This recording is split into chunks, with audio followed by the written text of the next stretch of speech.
Hey, it's me, Dr. G.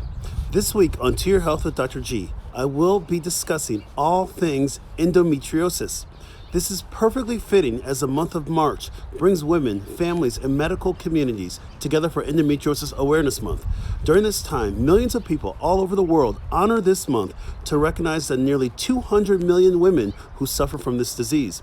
It is sheer awesomeness when people unite for a great cause to provide much needed research and encourage equity and access to reduce global health concerns.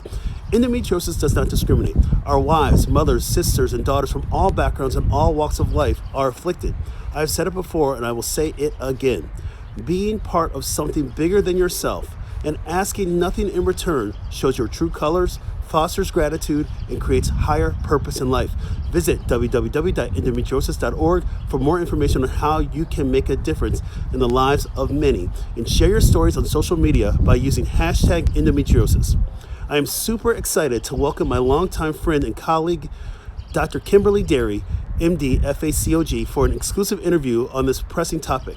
Dr. Darey is a board-certified obstetrician and gynecologist and medical director of Obstetrics at Elmhurst Hospital, part of Edward-Elmhurst Health. You can find out more about Dr. Darey by visiting www.eehealth.org. Endometriosis is a disorder that affects the reproductive organs and menstrual cycles of girls and women. The tissue that lines the uterus is called the endometrium. Normally, if a woman does not become pregnant, this tissue is shed along with substantial amounts of blood each month during her period. A portion of this shed endometrium and blood travels backward through the tubes and stays in the lower abdomen for several days. According to Northwestern medicine researchers, in 10 to 20% of women, this endometrial tissue mixed with blood and inflammatory cells implants in abdominal organs and survives. This is called endometriosis.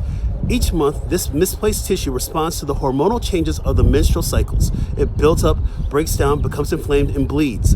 Because the blood has nowhere to go, the surrounding tissue becomes inflamed or swollen. It is a cyclical nature of this pathology that leads to many symptoms, including severe pain and cramps, which may be felt in the abdomen or lower back during periods, pain during sex, abnormal or heavy menstrual flow, infertility, fatigue, painful urination during periods, painful bowel movements during periods, and other gastrointestinal problems such as diarrhea, constipation, and or nausea during periods. All this being said, endometriosis is often misdiagnosed or missed altogether. Here in the United States, we should all be aware of these two alarming facts. First, endometriosis affects about 1 out of every 10 women. Second, it takes an average of 6 to 10 years to confirm this diagnosis. We not only have to do better, we must be better, because endometriosis can have a devastating effect on quality of life due to its very painful symptoms. It is one of the top causes of infertility in women and undeniably carries a huge personal and societal cost. But this does not have to be.